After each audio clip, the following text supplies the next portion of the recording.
15日の午後12時半くらいのこと。天気がいい、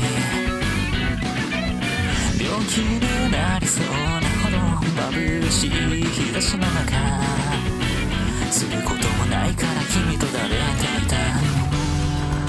夏は嫌いから猫を撫でながら君をふてぶつしくつぶやいた。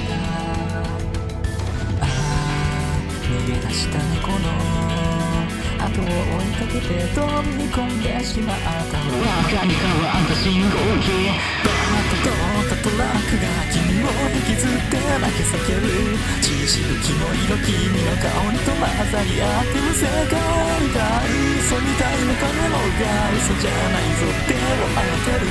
夏水色が気のわすような線にのめる全てくらんだ。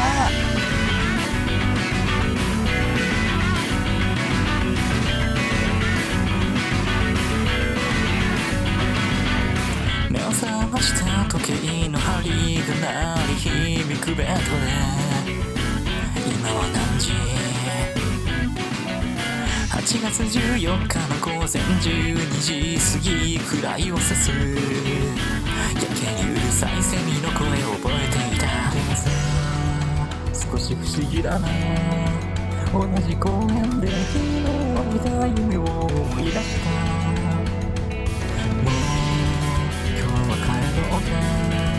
道に抜けた時、周りの人はみんなにや口を開けていた。落下してきた鉄柱が君を貫いて突き刺さる。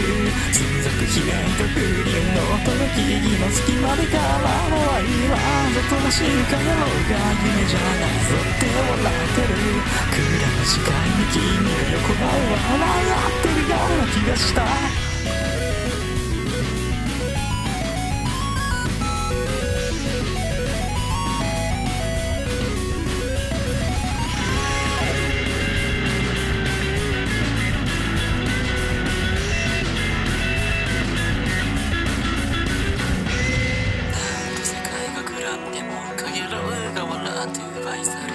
繰り返して何十年もとっくに気がついていたの。こんなよくある話なら結末はきっと一つだけ。繰り返した夏の日の向こう。バーッと押しのけ飛び込んだ瞬間、トラックにぶち当たる。血しぶきの色、君の瞳ときしむ体に反射して、文句ありげな影の水はに潤って笑ったら、実によくある夏の日のこと、そんな何かがここで終わった。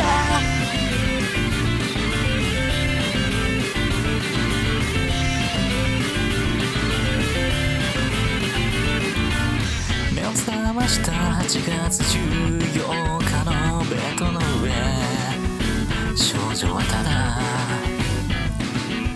またダメだったよと一人猫を抱きか